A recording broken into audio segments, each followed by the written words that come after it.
Hola gente, en este video vamos a ver las propiedades de los elementos del grupo 13 y así como de su forma elemental. Vamos a centrarnos sobre todo en el aspecto del carácter metálico y no metálico de estos elementos. En la tabla periódica se suele clasificar los elementos como metales, semimetales o metaloides y no metales. Sin embargo, esta distinción a veces se solapa. Hemos visto, por ejemplo, el berilio, que es considerado un metal, pero en gran parte de sus compuestos presenta enlace covalente. Ahora vamos a tener el boro, que básicamente actúa como un no metal porque forma compuestos donde tiene enlaces covalentes, pero debido a su, digamos, a la semiconducción que presenta su forma elemental, es considerado como un semimetal. Como les digo, estas barreras están, digamos, borrosas. Bueno, aquí tenemos los elementos del grupo. Podemos ver que conforme bajamos en el grupo, vamos a tener un aumento de carácter metálico. ¿A qué nos referimos con esto? A que cada vez los electrones están menos retenidos por el átomo y van a tener mayor tendencia a cederlo y a formar compuestos iónicos. El boro va a formar principalmente compuestos covalentes, de hecho no presenta radio iónico, el resto tiene mayor tendencia a formar compuestos iónicos y esta tendencia va a aumentar conforme bajamos de aluminio a talio. De las propiedades químicas tanto de la forma elemental como de los compuestos que forman estos elementos va a ser muy variada. Vamos a tener compuestos desde muy covalentes a muy iónicos. Otra cuestión importante con estos elementos es su configuración. Tiene una configuración NS2P1 que va a afectar tanto a los compuestos iónicos como a los compuestos covalentes.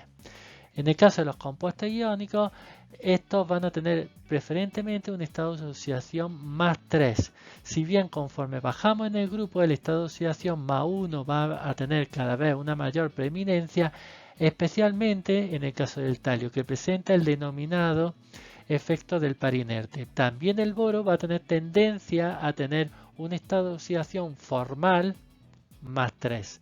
En este caso no va a ceder completamente los electrones, sino que lo va a compartir con los elementos con los que forma el enlace, de esta forma formando enlace covalente. Lo que sí, el boro presenta deficiencia de electrones. Tiene solamente 3 electrones para formar enlace. Y él prefiere formar 4. ¿Por qué prefiere formar 4? Porque de esta forma se completa el octeto y así se alcanza una configuración o un número de electrones igual al del gas noble que le sigue. La forma elemental que presentan cada uno de estos elementos ya nos indica ese aumento del carácter metálico. Podemos ver aquí en la tabla que el boro presenta unos puntos de fusión y ebullición mucho más altos de lo que lo presentan el resto de elementos. Eso es porque el boro forma un sólido de tipo covalente, el resto metálico.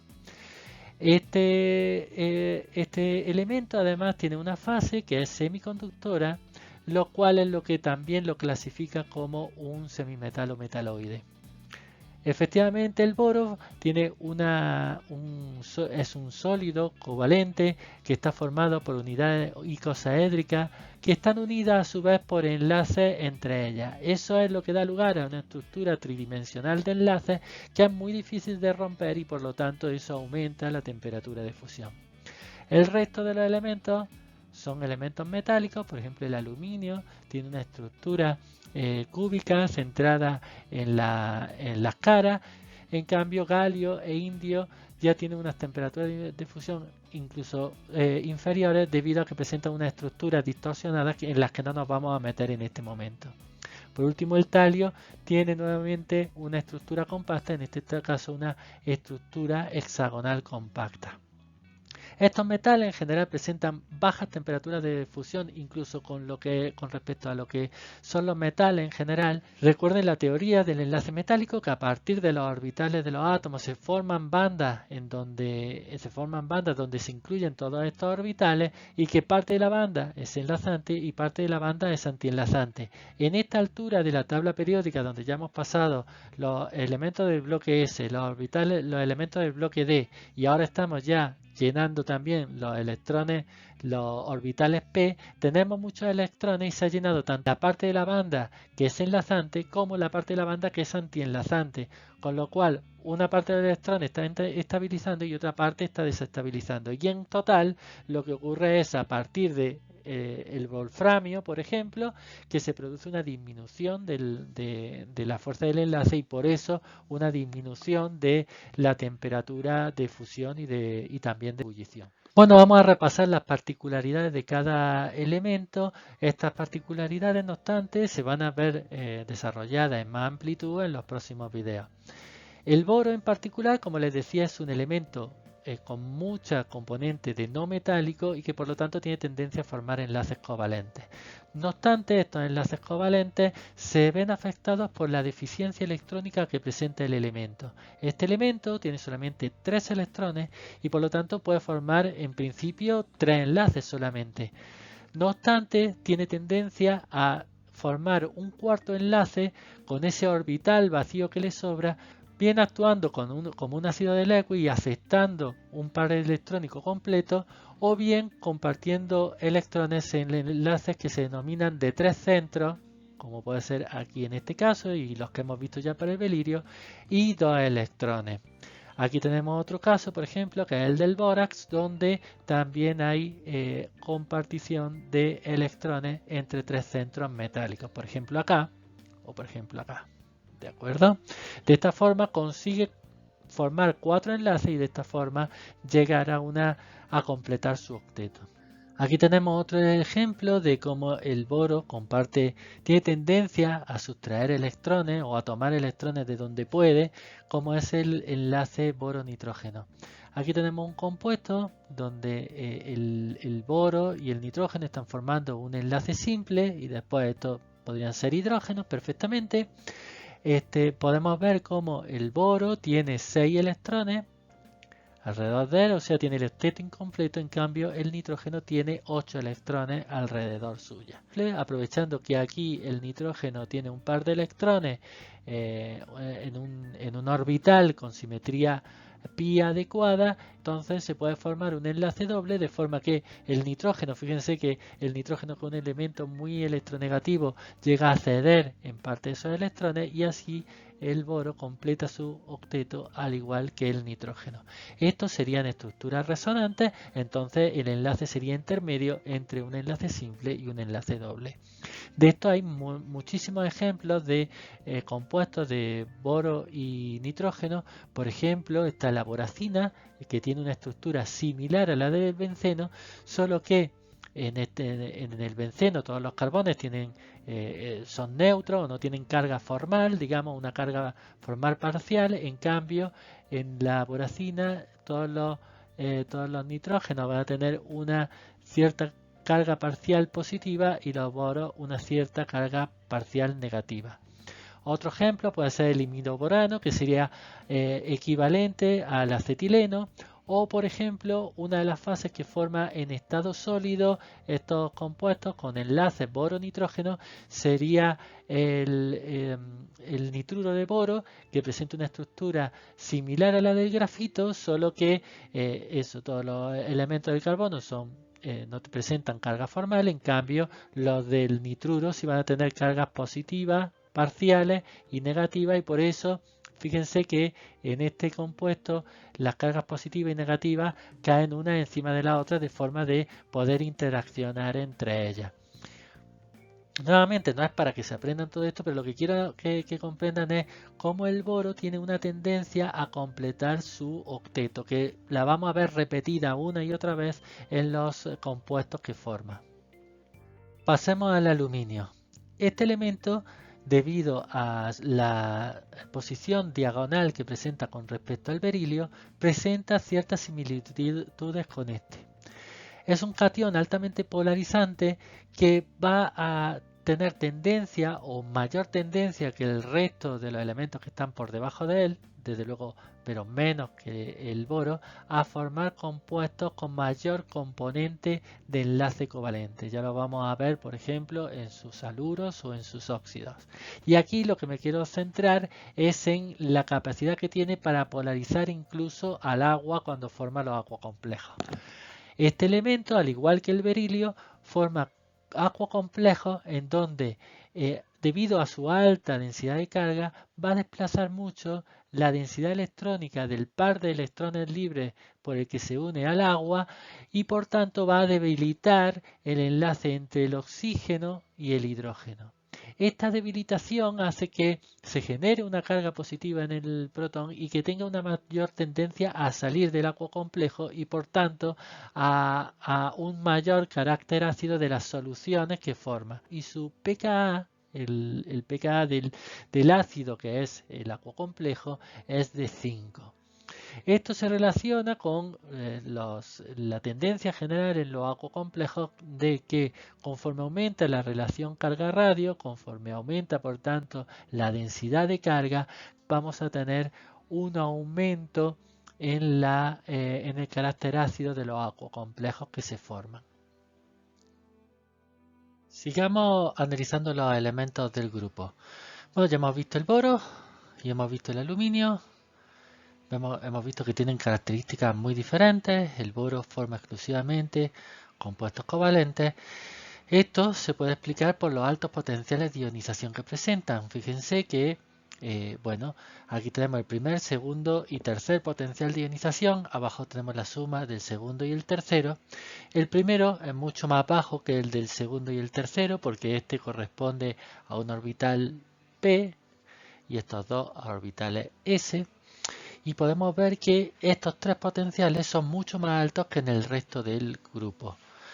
La tendencia general en los grupos es que conforme nosotros bajamos en el grupo, estos potenciales de ionización vayan disminuyendo porque vamos aumentando el tamaño de los átomos y por tanto las interacciones entre los electrones y los núcleos deben ir decreciendo por tanto. Esto es lo que hace que el carácter sea cada vez más metálico y que haya mayor tendencia a que haya compuestos iónicos, que se formen compuestos iónicos. Bueno, podemos ir viendo conforme bajamos en el grupo que la tendencia general no se cumple estrictamente. Podemos ver que para el aluminio sí se produce una disminución en todos los potenciales de ionización, también en esta suma del segundo y el tercero, ¿de acuerdo? Pero en cambio en el galio vemos que hay un ligero aumento, con lo cual rompemos la tendencia. No solamente no disminuye, sino que ligeramente aumenta. Esto se relaciona con el llenado de los orbitales 3D que se da en este periodo. Por primera vez estamos llenando orbitales D. Entonces, el recorrido y el llenado de todos esos orbitales D hace que la carga nuclear efectiva aumente para los orbitales, en este caso serían los 4s y los 4p. Y por eso estos electrones están ligeramente más retenidos y en general el galio presenta unas propiedades que son bastante similares a las del aluminio.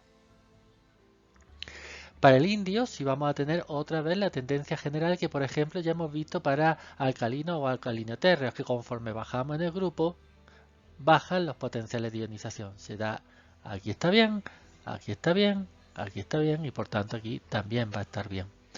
Pero nuevamente en el talio vamos a tener un aumento de los potenciales de ionización. Vemos que en todos los casos aumenta, aumenta, aumenta y por tanto también aquí va a aumentar. En este caso se da este aumento de los potenciales de ionización por el llenado de los orbitales 4F, que se da por primera vez el llenado de orbitales F en los átomos.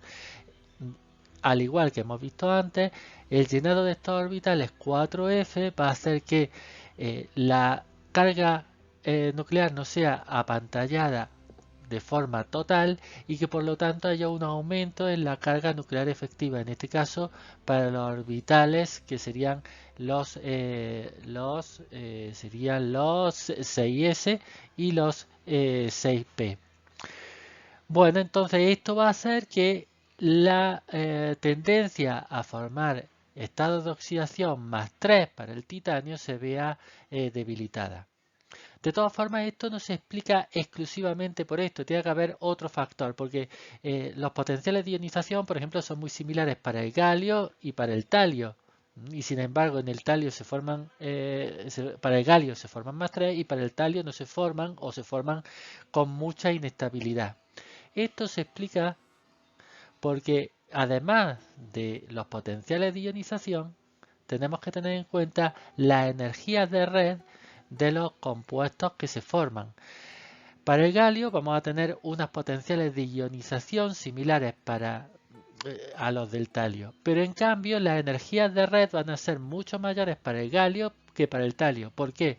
Porque el galio es un átomo que es mucho más pequeño y va a tener unos iones que van a ser mucho más pequeños que los del talio, y por tanto la energía de red va a ser mayor para el galio que para el talio. Entonces, para el galio, el potencial de ionización se va a ver compensada por la energía de red, en el caso del talio, no. Bueno, resumiendo, hemos visto las propiedades generales de estos elementos. Hemos visto que hay un aumento del carácter metálico al bajar en el grupo y que ello da lugar a una diversidad de enlaces. Vamos desde enlaces covalentes para el boro a compuestos muy iónicos para el talio, pasando por el aluminio, que tiene también enlace iónico, pero con mayor contribución de enlace covalente.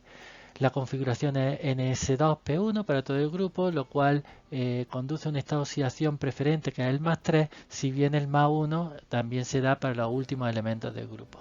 Con respecto a la forma elemental, hemos visto que el boro tiene una forma elemental con enlace covalente, en cambio de aluminio a talio son metales, cada uno con las propiedades que le corresponden.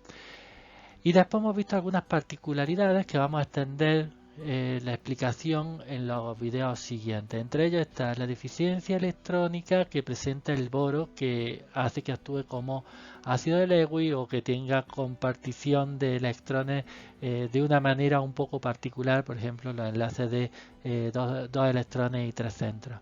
Después la relación diagonal entre berilio y aluminio, lo cual indica la alta carácter polarizante que tiene el aluminio, la alta densidad de carga y que va a tener una importante contribución de enlace covalente. El efecto del par inerte para el talio, la cual la hemos relacionado no solamente con el aumento o las altas potenciales de ionización que presenta este elemento, sino también con la disminución en la energía de red que se producen para los compuestos de este elemento debido a su alto tamaño, lo cual aplicando simplemente lo que hemos visto para el enlace iónico es fácil explicar que la energía de red disminuya.